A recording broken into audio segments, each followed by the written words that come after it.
Hi there. Later, mess with the queers, we come for your jobs. First though, a gay radio host in Australia's clapped back at a homophobic listener. Hamish MacDonald committed the heinous crime of referencing his husband during a recent show. This compelled Bev the bigot to really stretch the limits of her capabilities by texting Sydney's ABC radio with a complaint. Two dedicated ABC listeners have to listen to Hamish MacDonald discussing on a regular basis his gay lifestyle. I'm sure there are many more interesting topics to be discussing than that. Boring. Bev. Ah, Beverly, you're about to be very succinctly torn a new one. Bev, it's not a lifestyle. I'm very proud of the person I am. And more broadly and more importantly, this is a big, open, thoughtful conversation that we're having here on Mornings. Let's keep it going. Everyone is welcome. Everyone is welcome. Hate and intolerance is not. I'll leave it at that, Bev. Transgender people in Poland will no longer need to involve their parents to alter their gender on official documents. Up to now, trans adults and children have been required to sue their mums and dads for convoluted legal reasons, and this can be tricky where parents have died. But now the country's Supreme Court's ruled that's unnecessary, which means the process will become a lot simpler. And a queer teenager singled out by a school board member doing a great impression of a homophobe is now running for his job. Elizabeth Lewis was targeted by Chad McFarland during a discussion about the LGBTQ+ club at Mahonison High School in upstate New York. He also threw paedophilia into the mix, cause original. The 17-year-old, who since graduated, was bullied off the back of this. She's up for Chad's vice president role in May's school board elections. Hi there. Later, when anti-trans right-wingers meet people with compassion. First though, gay pro footballer Josh Cavallo says he gets sent multiple death threats every day, 120% of which are written by bedwetters. The Adelaide United midfielder reckons his sport remains a very toxic place for players who've come out. He tells FIFPro's Footballers Unfiltered podcast it's not something every gay person in the game could handle. I still think we're a very, very long way of being acceptance in this space. It's difficult to say to people, absolutely, come out, be yourself, but it also comes with a mountain of downsides as well that I don't think people realise. When Josh came out in 2021, he was the only openly gay male pro footballer in the world. No regrets, despite all the nonsense, and he wishes he'd done it sooner. The mental health of transgender people in Australia is consistently worse than for cisgenders, and the gap's been widening. This from a deep dive into the findings of the Hilda survey over a 22-year period. It collects info on many aspects of life down under. The British Medical Journal study finds trans, gender diverse and non-binary people flagging up poorer mental health throughout, and especially, as time's gone on, if they're younger. And right-wing politicians in Wisconsin in America, trying to bring in some anti-trans legislation, have come up against something unfamiliar, a dose of humanity. Larry Jones was at a public hearing over plans to ban gender-affirming care for trans young people. He planned to speak up in support, but everything he heard during 7 hours of testimony completely changed his mind. I got an education that was unbelievable, and my perspective for people have changed. So I don't want to take up no more of your time. I'd like to apologize for being here, and I learned a very lot about this group of people. I just want him to read me a bedtime story. Be more Larry. Hi there. Later, the Vagina Museum is saved. First though, a law banning pride events in Hungary has been passed by Parliament. Right-wingers have rushed it through because children urgently need protecting, so they do.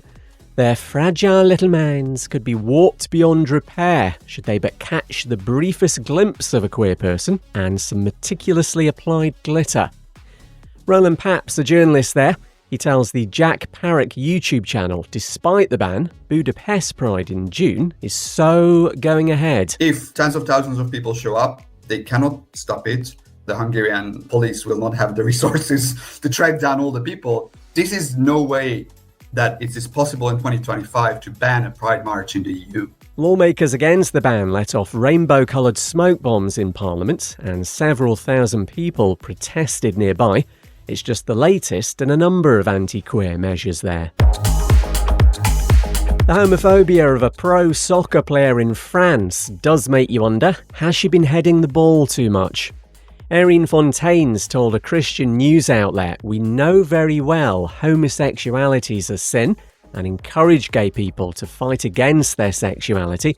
The 20-year-old midfielder for FC Fleury's now apologised. She could be sanctioned by the French Football Federation. And the Queer Inclusive Vagina Museum in London has been saved thanks to a crowdfunder. Only one of its kind, and features a vulva wall with images celebrating the diversity of that. £70,000 raised in just 4 days to cover rent. The museum's previously had a trans-inclusive endometriosis exhibit and has always promoted queer rights. And just for balance, there is a penis museum in Iceland.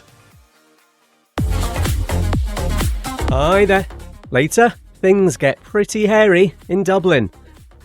First though, the Museum of Transology in London celebrating its 10th anniversary with a special Transcestry exhibition. It's showing off the huge assortment of significant objects amassed since 2015, representing the lives of transgender, non-binary and intersex people. Among them, a letter to a trans woman from Queen Elizabeth, and the bobble hat of someone who tucked their long hair inside it to pretend they had short hair. So what else you got, curator E.J. Scott? Over 1,000 objects that have been donated by members of the community. A little lipstick that says, "This lipstick was given to me by my sister who was the first person to accept my transition." The stories that are told are as diverse as the trans experience itself. Thanks to Gay Star News, there's also a memorial section for the trans lives lost over the years.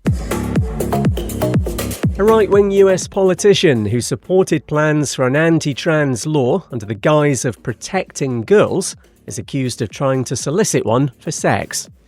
Police say Republican Justin Icahn was arrested after arranging to meet with someone he thought was a 16-year-old prostitute.